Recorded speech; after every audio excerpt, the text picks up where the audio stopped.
Hi there. It's been a long time since I played Undecember, so I believe the last time I played was back in season 7 or 8. I can't really remember, but now it's season 10 and a lot of interesting stuff going on. So it kind of piqued my interest as well. So here I am playing. I believe it's a couple of weeks now from the beginning of the season, but right now my character is a little over 2 weeks old, so I haven't playing that much, but I just want to show you my progression so far, and it's been really fun because the progress of your character is much faster now. Even though I'm only level rune master level 52, I'm doing so much damage. This is the most damage I've ever done on a character for a season. So the current build that I am showing off is a bleed build being triggered by Blades of Death. So for the past few seasons, I believe Blade of Death had a new item which amplified its damage when an enemy is bleeding. Then I paired that up with that unique item, the Spolders one, that amplifies the bleeding damage as well. And my bleed damage just does so much damage, so much more than my actual hit damage. And my hit damage is not doing, I mean, it's not bad, but it's not as good as the bleed damage that I'm doing. So I'm gonna show you how it goes. So right now I'm gonna go and run a rare card in normal difficulty because I can't do hard. Well, I can do hard, but I can't do it at level 165. For difficulty hard, I could only do 160, and I'm struggling there.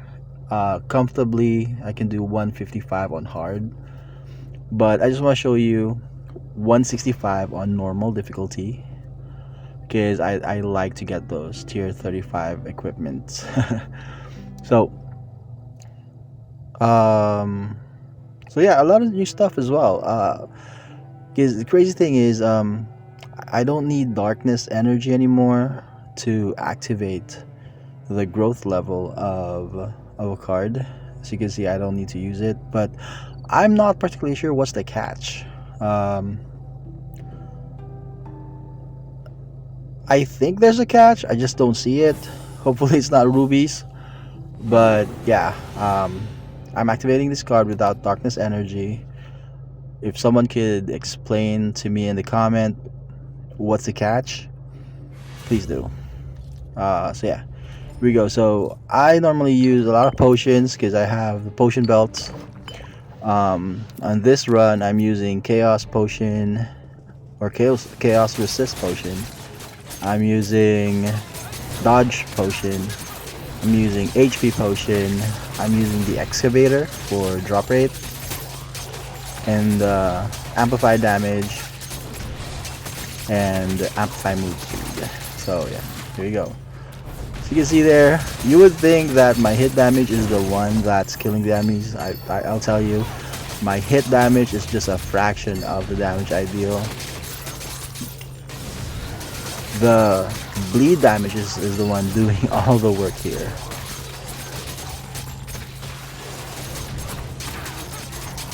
See? There you go. I don't one-shot them, I know. But as soon as bleed activates, they're dead. Mobs are dying. They're dropping. And thank goodness, dodge right now is so easy to get with the potions and equipment and a lot of stuff like runes, jewels. That's where all my dodge is coming from. Later on I'll show you my equipment and you would notice that I only got like a few dodge on gears. So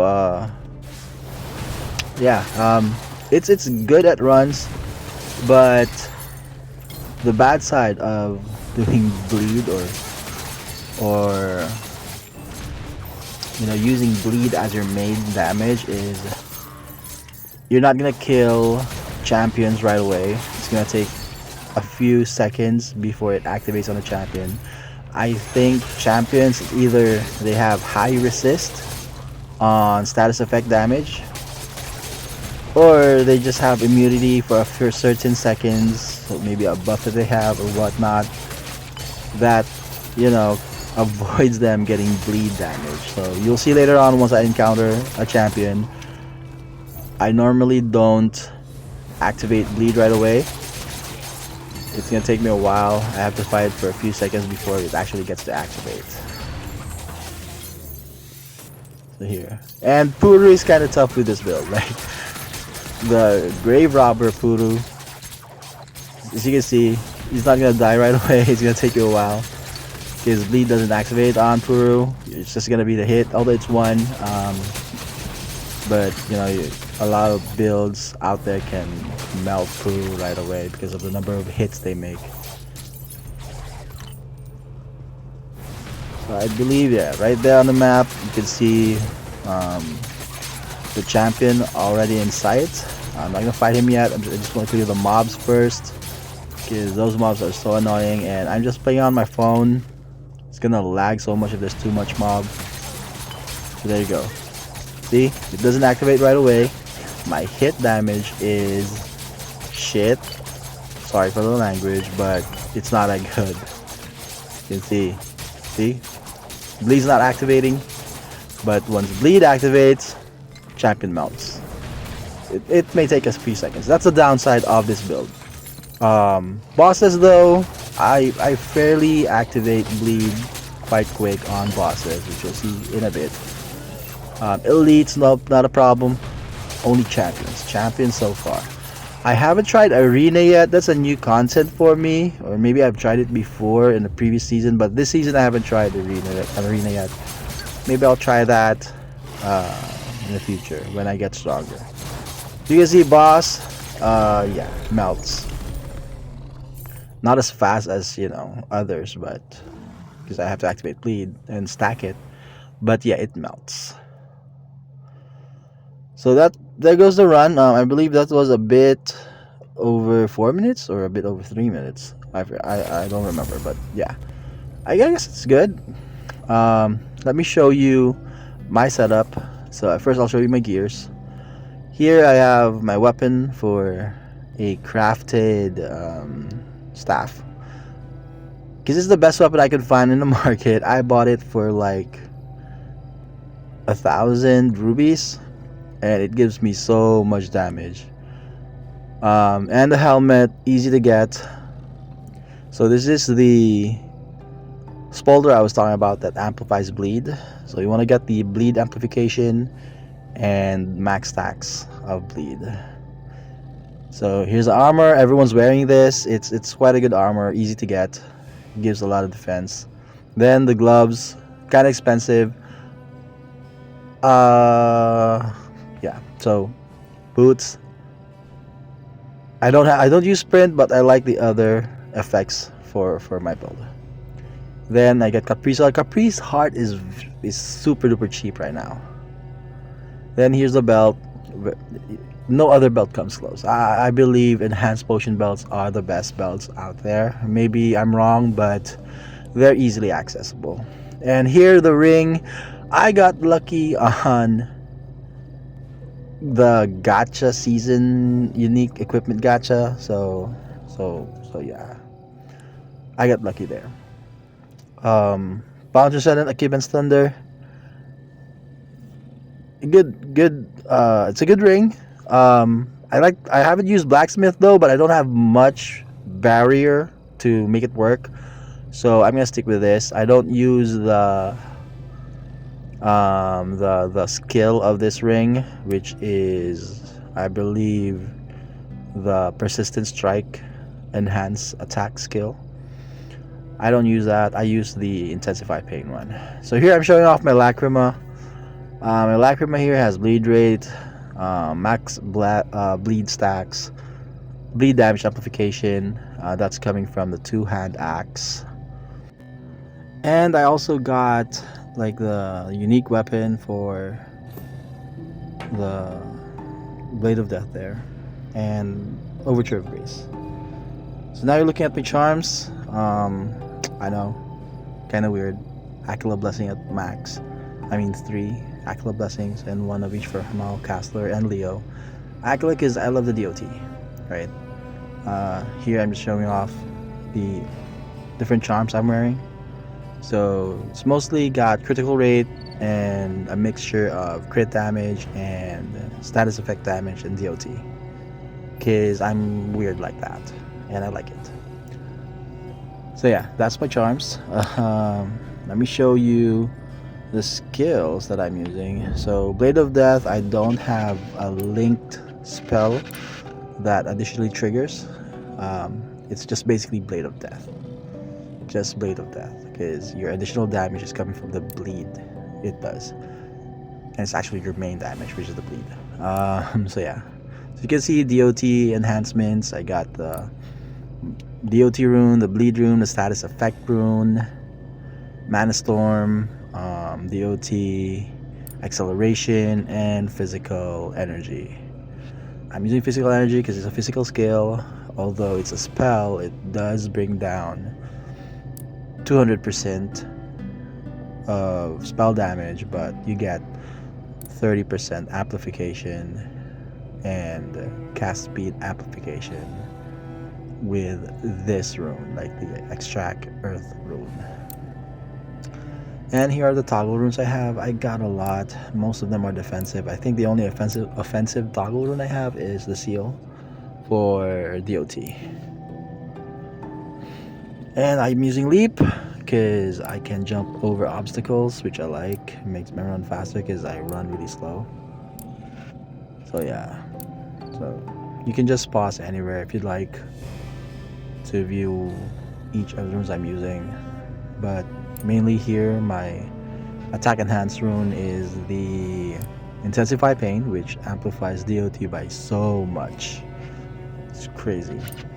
Then I got, for the defensive rune or defense enhanced rune, I got the agile movement for dodge. And shout is the one that gives armor. I forgot the name. So yeah, those are the skills I have. And of course,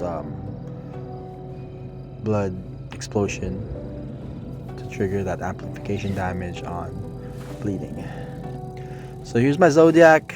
I'm just gonna show you the weird ones. So I took the status effect damage in trait 5 under Frost. So you've got bleed amplification there, bleed damage.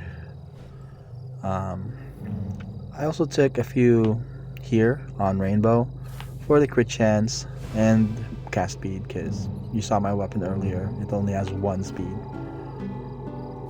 So more cast speed amplification there. What else? Let's see. Here under Typhoon on trait 9.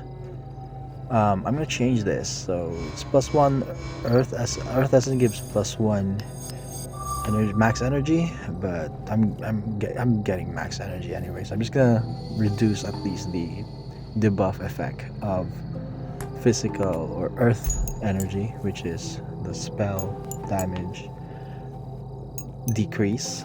So at least that, hopefully it turns half or just takes off 50%.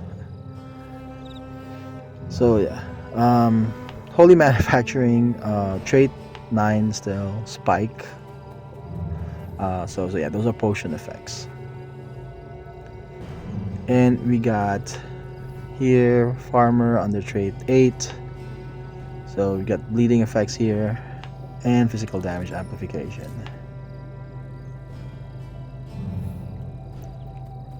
What else?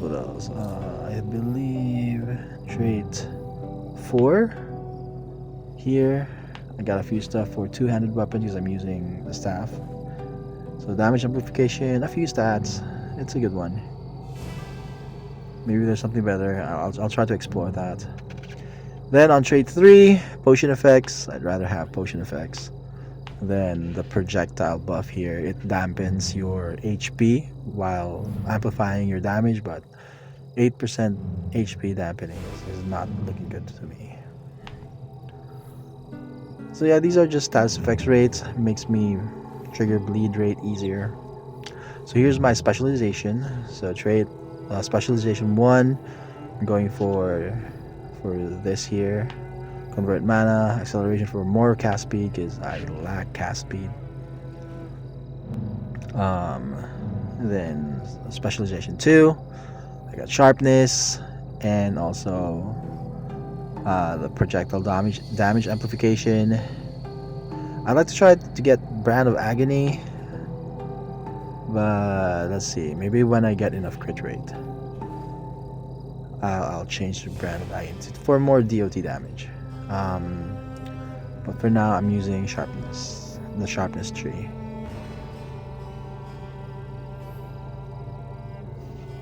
And I like the perfect dodge as well. Perfect dodge really helps. 3%, that's a big one. That's a good buff. And now for specialization 3, I went with sailboat. So I got some dodge rates per movement, damage amplification per movement. I got the damage amplification against enemies affected by DOT because bleed is the DOT, and 10% projectile damage amplification, and at the end of that tree is +2 projectile count. It's nice to have, and lets me hit more enemies. So yeah, so those are my Zodiacs. Let's go to Relic. So here I have Avatar of Spica being used.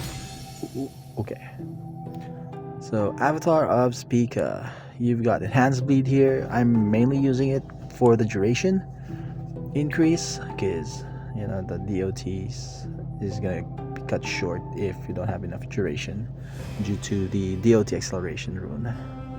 Then pulverize is really nice, gives me bleed chance +20% and amplification damage against bleeding enemies. Then cast speed, so it gives me, because I have very low cast speed, and it gives move speed as well. Then Sanctum, enhanced Sanctum on caster.